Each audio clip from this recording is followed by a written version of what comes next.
Lakliba lising aniga kunmapan phawagi manungda Manipur yauna India gi awang nongpok state chingda leiriba lalhauba sing muthatkani haina India lengak no honariba amasung masi paikhalakpa yanaba democracy chatliba leibaga sigi media bu machin menaba honarakliba asi Manipur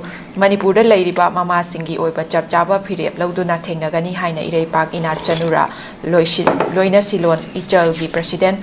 Tongbram IBM Chana Fondorak Haijabataraja, Wafam Siga Marilena Naikogi, Sumaina, India Langagla Lalhoba, Namtanabagi Minda, Mediagi, Machin Men, Bayaro, Haiba, Chapchana, Tinagani, Haiba, Wafam the Nilza, Wafam Siga Marilena, Lactaning, Fam de Koi Pali Belingaxina, I could media power control of Nabahona Pasina, I could fundamental right a Mamutbaman, Bagi Moang Lagi Baselja, Kari Wafam Tambining. Does it up? Government of India ki government of India gi meeting di Manipur ki amsung North East ki insurgency ase muthatpa haibasti makhoi gi atum sapchana lengan leiba adum ba kano amni objective amani haitare makhoi gi karene target makhoi gi goal adi karino akhoi gi India gi mafam amata India ki laimai machat amata asumba insurgency movement se lehenda ba hebsi ni makoina moigi tawdolise ada hoji North East ki oipa wafam sidi masidi yamna kupna akoina hoji sangsan dergasu adam khangba yaba pot amadi dum lei masidi arai ba pot tinate ana masidi da involved to si supna ki akoigi keno khak nate haitara India ki laimai khak nate atopa keno ki miri baki laimai so adum yawd banate asumba wafam yam sil lebane cross border habam su border lana leiba adung mai pot amasu wai aduga si sumnagi isam samba pen dabagi ihu irang khara khasnate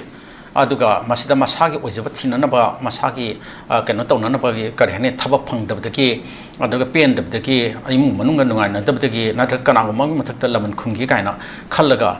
tawdana chongthokidana khokidana khulai paira haugiba adumba ihu irang nate haitare ana masidi akhoi history ga kariga yamna mari lena pa akhoi lamdam sigi akhoi manipur gi hairaga na ko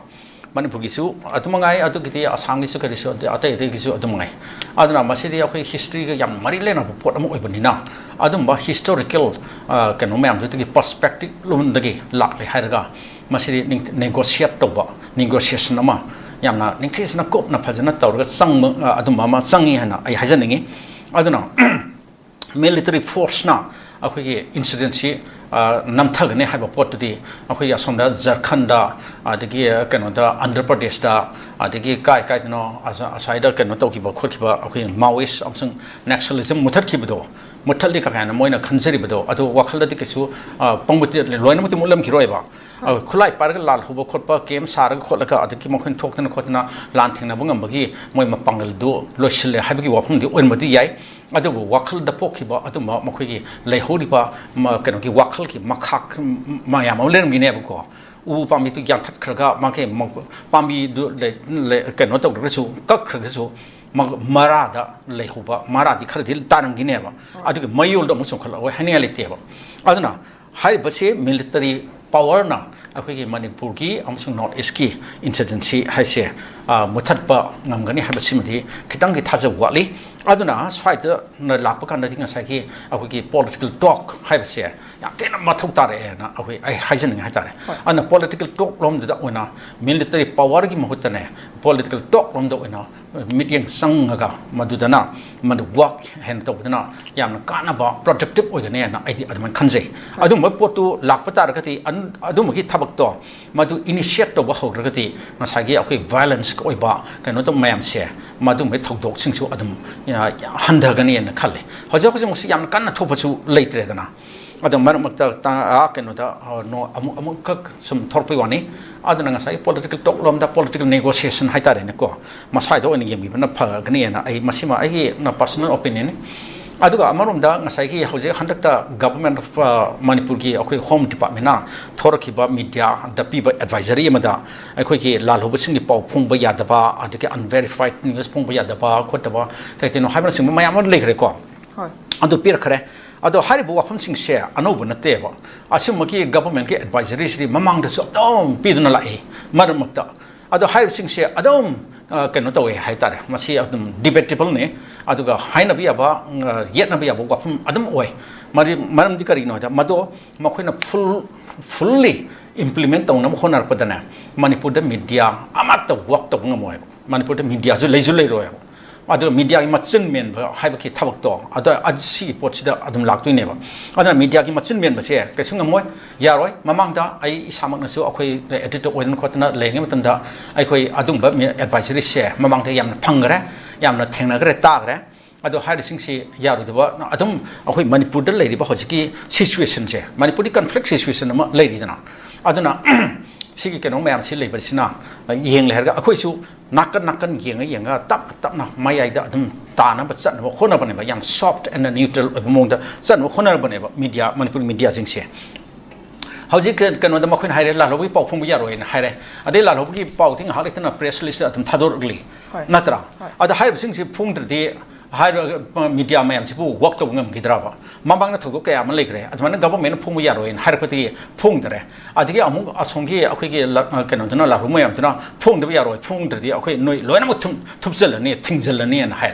adman to na akhoi pau si pau phung de ba media ki pau phung de si numit manga tar untari ni pantara ni bu phung de yaw grab ne ba mamang da adigi mark da wakat mi pham hai na pham na khotna akhoi kai sampat da wakat mi pham ba lekre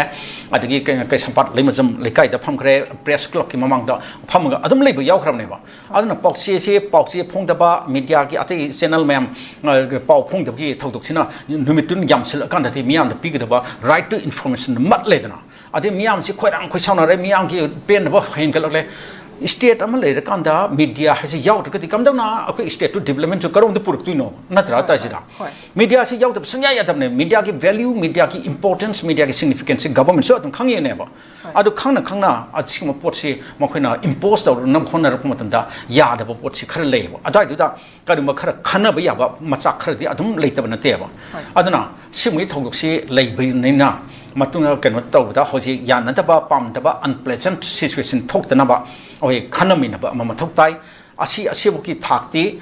keno tok da ba season ba ta ma mun su le ya ba ko anti india oi ba adum ba wahi wata phrasing adiki keno wakhalon adum wi port ka tu adum le ya ba ado media ki su hoi government hai tu su amarun ti pura totally 100% la le habti nati ko ta jira ma khoi su akoi press council of india na pi ba au press ethics ki media ki code of conduct ki matung ina adu de work to you hire pa ne ba adu pot su adum sum dab din nate ba adu akoi ki manipur gumba situation aduga jammu and kashmir haitare ne ko asumba mafam akoi ki keno sidadi masagi force maike amakhak ki oiba force na tabina maike ni force oibani na ko mark ta akoi se nung ani ge mark ta ha oin magi phim se manipur media so adum thengna ye ba aduna sim thabak se thok ta na ba aduna sidai da wakhal ningthisna tamina na ba haitare amga mifam amtang this workshop seminar ma media ne government home department ki musing azga punna phamina ga amtang kaino tawna gyan tamina bana phagadra haina khali aduna tagati sima pamda thodok sing se matung da media phongni phongoi phongba yani ya phongba yaroi phongba yaroi haiba pot se amu halakane na sigi cycle je amu halakane na ai haijaninge tajira thaga jere ja aloisha